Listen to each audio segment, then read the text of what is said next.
Welcome sa Thirst 2.0 na kung saan ay mapapakinggan ninyo ang mga trending topics sa politics, issues sa showbiz. Kaya naman kung hindi pa po kayo nakaka-subscribe, i-subscribe nyo na po yan. And please, pakisama naman ang notification bell para lagi po kayong updated sa mga balitang napapanahon.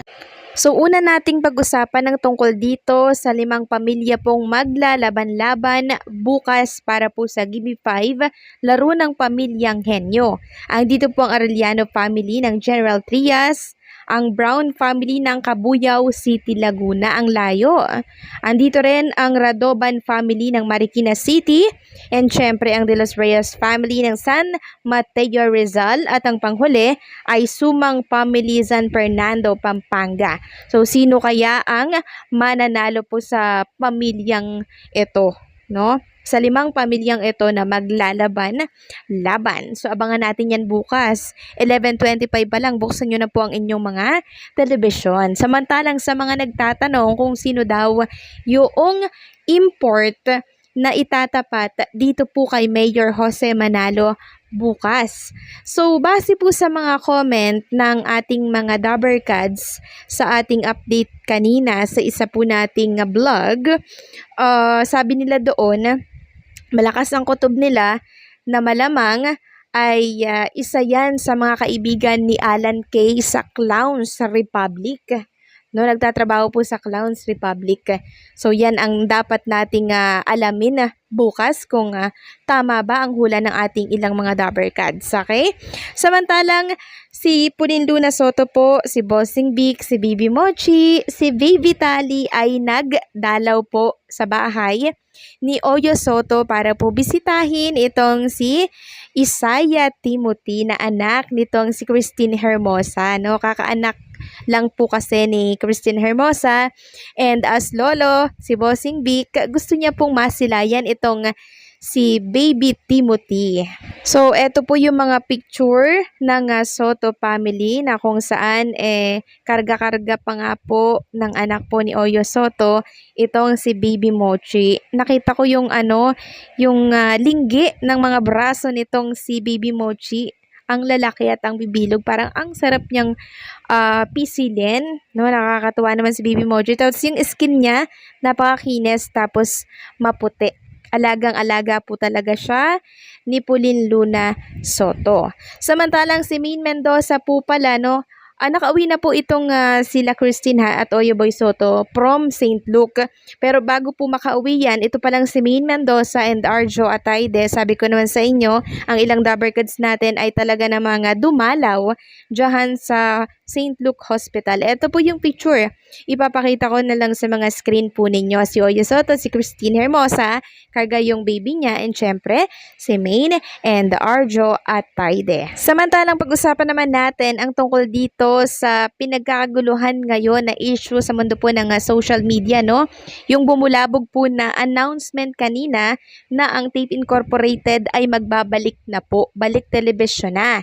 Ngayon, kinakabahan po yung ilang supporters ng It's Showtime na nasa GMA Network, 'di ba? Umere po ang It's Showtime sa GMA. Kinakabahan sila baka si daw tanggalin itong It's Showtime at hindi na po i-renew yung kontrata nila sa 2025 since babalik na nga po itong Tape Incorporated, 'di ba? Diyan sa GMA Network kasi na-settle na po ata yung lahat ng utang na meron itong tape. So sabi nila hindi naman daw aalisin itong It's Showtime sa GMA kasi kesyo may kontrata, ganto ganyan. Pero may mga comment din po ako nababasa, when the price is right, why not daw? Yan ang sabi ng ilang mga netizens. So meaning pag ganun ba, pwedeng mabago yung pwesto ng It's Showtime at mapunta ulit sila sa GTV. Well, abangan natin yan kasi maganda na yung pwesto nila dyan sa GMA, di ba? Mataas yung ratings nila.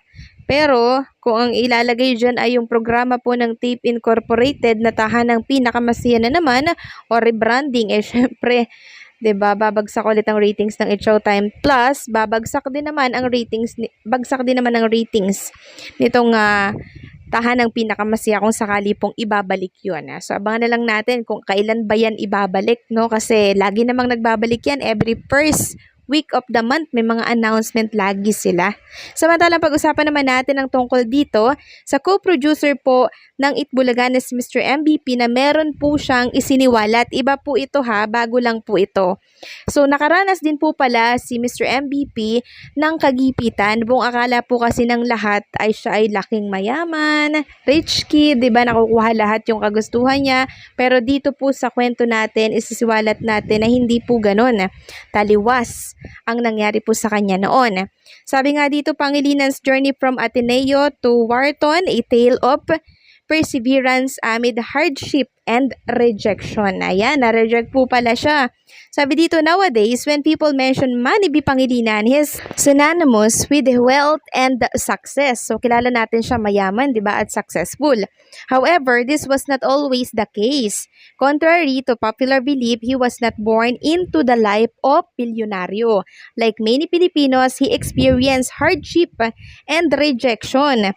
During his speech at the Foundation of Liberty and Prosperity Awards ceremony of the Manila Polo Club, Pangilinan shared that he earned his Wharton MBD not because of family wealth, but through sheer determination and a scholarship that opened doors to the prestigious business school. Like many of you, I was a scholar throughout my academic life. When I was about to graduate from the Ateneo, I earned for an MBA in the US. One Saturday afternoon, I mustered the courage to talk to my father and tell him I wanted to pursue an MBA at Harvard or Wharton. I was met with silence. His unspoken message was clear, Iho, we don't have the money to send you abroad. Pangilinan shared with the awardees. Yun pala yun, ano? Grabe. Despite the financial challenges, ayan, Pangilinan found a way to make his MBA possible by applying for a PNG scholarship. However, he admitted that when he later applied for a job at the very company that funded his education, he was promptly rejected. Ayan, na-reject po pala si Mr. Manny B. Pangilinan. The PLDT chief recounted that life abroad was tough, teaching him independence and self-reliance.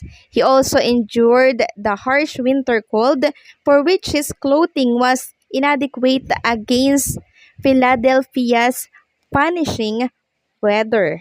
During the Thanksgiving, he felt the loneliness of being one of the few left on a deserted campus while his family was back in the Philippines. So ayan po, no, nakaranas din po pala ng rejection at maraming pagsubok si Mr. Manny B. Pangilinan. Kahit na merong kaya sila, hindi niya po nakukuha yung mga kagustuhan niya. Pero hindi po yun naging hadlang, talagang hindi niya po sinukuan yung kanyang pangarap. Kaya niya naabot yung ganitong success sa kanyang buhay. So nakaka-proud.